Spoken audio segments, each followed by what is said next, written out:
विशेष कार्यक्रम के अंतर्गत आज आप सुनेंगे लोकनायक बिरसा मुंडा की जयंती जनजातीय गौरव दिवस से आए बदलाव और सरकार द्वारा जनजातीय समुदायों के लिए किए जा रहे प्रयासों पर खास रिपोर्ट। भगवान बिरसा मुंडा हम सबके हृदय में बसे हैं। सच्चा साहस क्या है और अपनी संकल्प शक्ति पर अड़िग रहना किसे कहते हैं, ये हम उनके जीवन से सीख सकते हैं। वे चाहते थे कि हर व्यक्ति को सम्मान और समानता का जीवन मिले।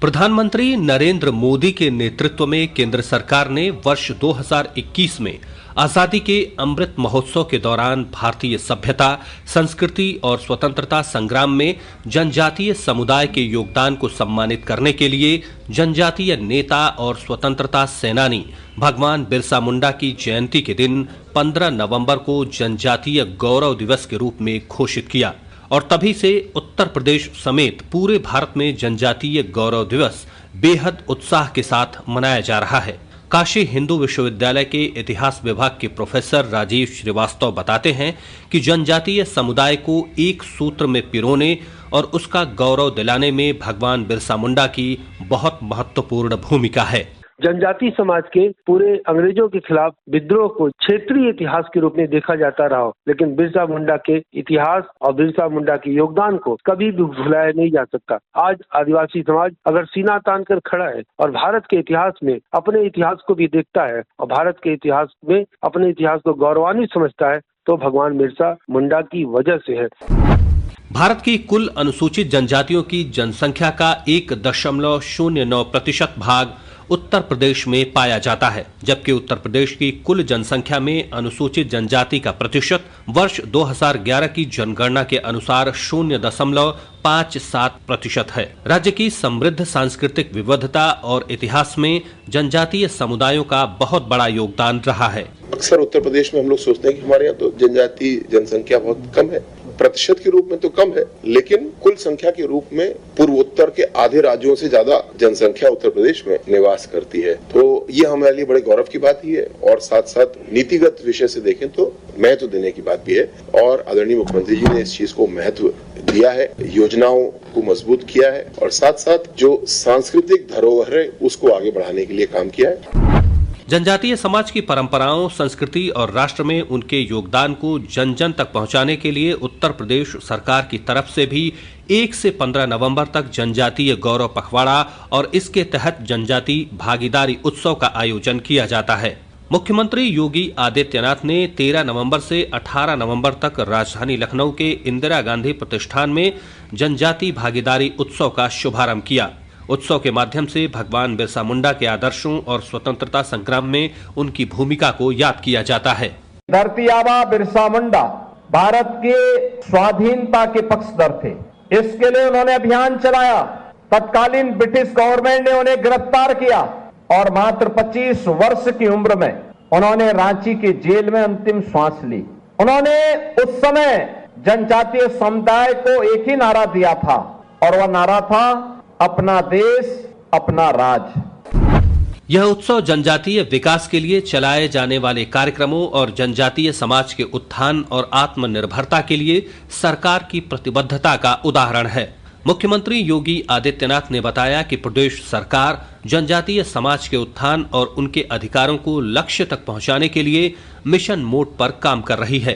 शासन की योजनाओं में उनको जो पहले वहां तक लाभ नहीं पहुंच पाता था, आज उनकी भागीदारी बढ़ाने का प्रयास हुआ है। जितनी भी जनजातियां उत्तर प्रदेश के अंदर हैं, उन सभी जनजातियों को उनका अधिकार प्राप्त हो और उन्हें सिचुएशन के लक्ष्य तक पहुंचाने की दिशा में सरकार कार्य करेगी। जनजाति भागीदारी उत्सव में देश के 22 राज्यों के कलाकारों ने अपनी कला और संस्कृति का परिचय दिया। जनजातीय अस्मिता, कला, परंपरा और जीवन मूल्यों का यह उत्सव एक भारत श्रेष्ठ भारत की भावना को नई ऊंचाई देता है।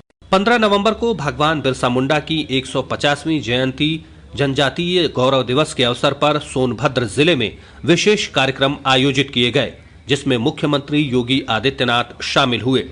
इस अवसर पर उन्होंने कहा कि जनजातीय समुदाय को सम्मान दिलाने का काम डबल इंजन की सरकार कर रही है। याद करिए, आज से 125 वर्ष पहले कैसी स्थिति रही होगी? साधन नहीं रहे होंगे, संसाधन नहीं रहे होंगे, कोई सुविधा नहीं रही होगी, लेकिन तब भी हमारा जनजातीय समुदाय देश की मुख्य धारा के साथ जुड़ करके भारत की स्वाधीनता के लिए आंदोलन कर रहा है, अपने अधिकारों के लिए आंदोलन कर रहा है और उसे सम्मान दिलाने का काम ये डबल इंजन की भारतीय जनता पार्टी की एनडीए की सरकार ने किया है। बीते 8 वर्षों में राज्य सरकार ने जनजातीय समाज के समग्र उत्थान को अपनी प्राथमिकता में रखा है। प्रदेश में थारू, बुक्सा, भोटिया, जौनसारी, राजी, गोंड, बैगा, सहरिया, मुसहर और चेरो जैसी जनजातियों के 11 लाख से अधिक लोगों के जीवन को बदलने के लिए सरकार ने कई योजनाएं जमीन पर उतारी हैं। परिणाम स्वरूप ज्यादातर जनजातियों को विकास की योजनाओं का लाभ दिया जा रहा है। सोनभद्र जिले की नगर पंचायत चोपन अध्यक्ष उस्मान अली ने बताया कि सरकार सभी बुनियादी सुविधाएं उपलब्ध करा रही है। वन अधिकार के तहत जनजाति को लगभग 2 लाख रुपए का पैकेज दिया जाता है, जिसमें उनका आवास है और शौचालय है और इसी तरीके से अटल योजना है, कोचिंग का माध्यम है। आज समाज के मुख्य धारा से जुड़ने का काम कर रहे हैं।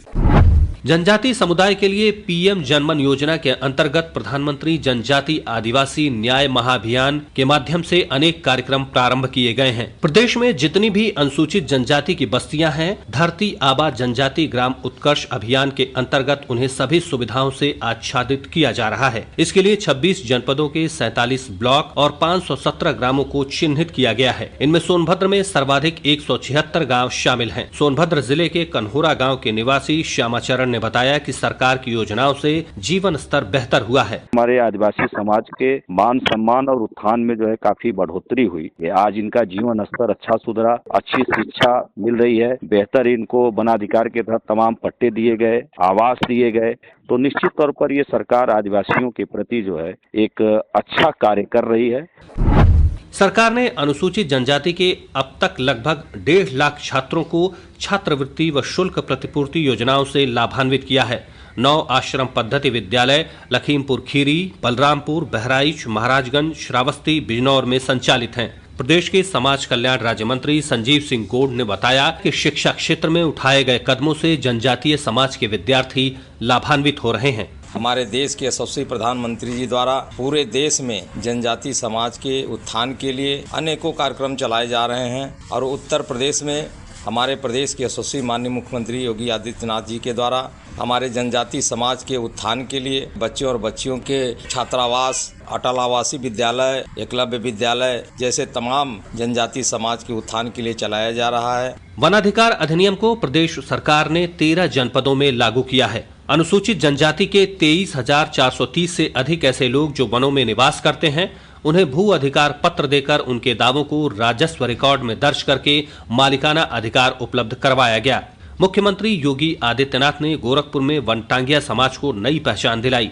मुख्यमंत्री गोरखपुर के वनटांगिया समाज के साथ दीपावली का पर्व मनाते हैं। यहाँ के रहने वाले राम गणेश ने बताया कि सरकार के प्रयासों से वनटांगिया समुदाय समाज की मुख्य धारा में शामिल हो गया है। 2017 से पहले हम लोगों के पास कोई सुविधा नहीं था, झुग्गी झोपड़ी रहा करता था। यहाँ पर हम लोगों को रहने का सुविधा नहीं था। यहाँ तक कि हम लोग खाना बदोश के तरीके से बधुआ मजदूर रहा करते थे। हम लोग के पास उम्मीद नहीं था कि बिजली कब आएगी। 2017 के बाद हम लोग गाँव के बीच में राशन कार्ड उम्मीद नहीं था कि लाल कार्ड कैसा होता है। अंत्योदय कार्ड भी हुआ, हम लोगों के गांव के बीच में मुख्यमंत्री आवास भी हुआ। केंद्र सरकार और राज्य सरकार द्वारा उठाए गए कदमों ने जनजातीय समुदायों को उनकी संस्कृतियों, विरासतों और जीवन के तरीकों का सम्मान करते हुए उन्हें मुख्य धारा में लाने का मार्ग प्रशस्त किया है। इन प्रयासों से राज्य की जनजातियां आज विकसित उत्तर प्रदेश की नई शक्ति बनकर उभर रही हैं। सोनभद्र से मनोज कुमार सिंह, वाराणसी से मनीष सिंह, गोरखपुर से गिरीश नारायण चौबे के साथ राघवेंद्र त्रिपाठी, आकाशवाणी समाचार कक्ष, लखनऊ। विशेष कार्यक्रम के अंतर्गत आज आपने सुना लोकनायक बिरसा मुंडा की जयंती, जनजातीय गौरव दिवस से आए बदलाव और सरकार द्वारा जनजातीय समुदायों के लिए किए जा रहे प्रयासों पर खास रिपोर्ट।